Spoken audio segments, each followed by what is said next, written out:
আলাইকুম সম্মানিত ভিউয়ার্স, আমার প্রিয় ভাই বোনেরা যারা আমাকে পছন্দ করেন, ভালোবাসেন, পবিত্র কোরআনের বার্তাগুলো শুনতে স্বাচ্ছন্দ্য বোধ করেন, তাদের প্রতি আমার অন্তরের অন্তঃস্থল থেকে শ্রদ্ধা।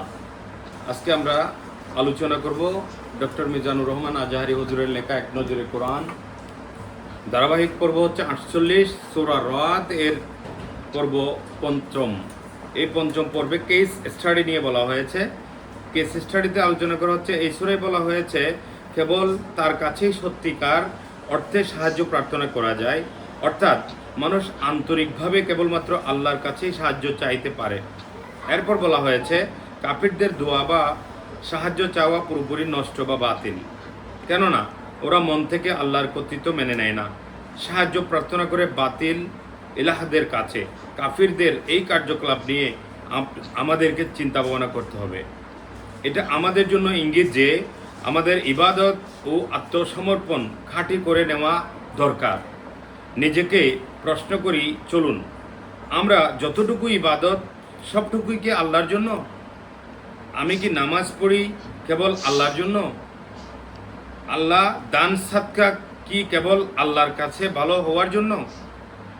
আমার ওয়াজ নসিহত কি কেবল আল্লাহর সন্তুষ্টির জন্য? যদি উত্তর হয় হ্যাঁ, তবে আল্লাহ আমাদেরকে অবিচল রাখুন। আর যদি উত্তর হয় না, তাহলে এই মুহূর্তে নিজেকে বদলে ফেলা জরুরি। নিজের আমলটুকু ভেজাল মুক্ত করে নেওয়া অত্যন্ত জরুরি। এখন আমরা আলোচনা করব সূরা রাদের রিফ্লেকশন বা তাদাব্বুর। এই সূরায় 28 নম্বর আয়াতে বলা হয়েছে, জেনে রাখো আল্লাহর স্মরণেই হৃদয়গুলো প্রশান্ত হয়, স্থিরতা লাভ করে। এই একটি আয়াত নিয়ে ভাবতে একজন মানুষের গোটা জিন্দেগি বদলে যেতে পারে।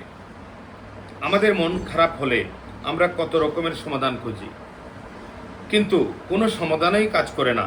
2-4 দিন হয়তো মন খারাপটা এক পাশে থাকে, কিন্তু তারপরেই আবার মন আবার জেগে ওঠে। এমনটা হবার কথা। আল্লাহ নিজেই যেখানে বলে দিয়েছেন হৃদয়গুলো কেবল আল্লাহর স্মরণে প্রশান্ত হয়, সেখানে অন্য কোনো চিকিৎসা কাজ করবে না। তাই তো স্বাভাবিক। সুতরাং যখনই আমরা আপনার মনটা অকারণ স্থির হয়ে পড়ে, তখনই কোরআন তেলাওয়াত করুন। নামাজে দাঁড়িয়ে যান, দেখবেন জীবনটা মনে হবে শিশির ভেজা এক সতেজ সকাল। সূরা 26 নং আয়াতের আল্লাহ বলেন, আল্লাহ যাকে চান তার জীবিকার প্রশস্ততা দেন, আবার যাকে চান সংকুচিত করে দেন। এই একটি আয়াত আপনার পুরো মাইন্ডসেট বদলে দিতে পারে। রিজিকের পেছনে আমরা কেবল ছুটেই চলছি, কিভাবে আরও 2টা পয়সা ইনকাম করা যায়, সেই চিন্তা আমাদের মাথায় ঘুরপাক খেতে থাকে সব সময়। এদিকে আমল নেই, জিকির নেই, কিন্তু এমন কর্মকাণ্ড তো মুসলিমের শোভা পায় না। আমরা অবশ্যই রিজিকের তালাশ করব, কারণ আল্লাহ আমাদেরকে এমনটা আদেশ করেছেন। আর রিজিকের প্রশস্ততা তো আল্লাহর হাতেই। তিনি যাকে চান তার জীবিকায় প্রশস্ততা দেন, তাই আমলের উপর জোর দেওয়া জরুরি।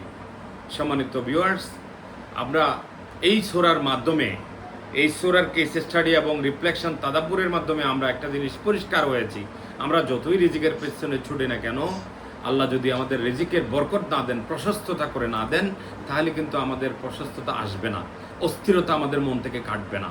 এই শিক্ষাটুকু গ্রহণ করি, নিজের জীবনে প্রতিফলন ঘটাই, আত্মীয়দের মাঝে বিলিয়ে দেই, ভালো লাগার ভালোবাসার মানুষ যারা, তাদের মাঝে পৌঁছে দেই।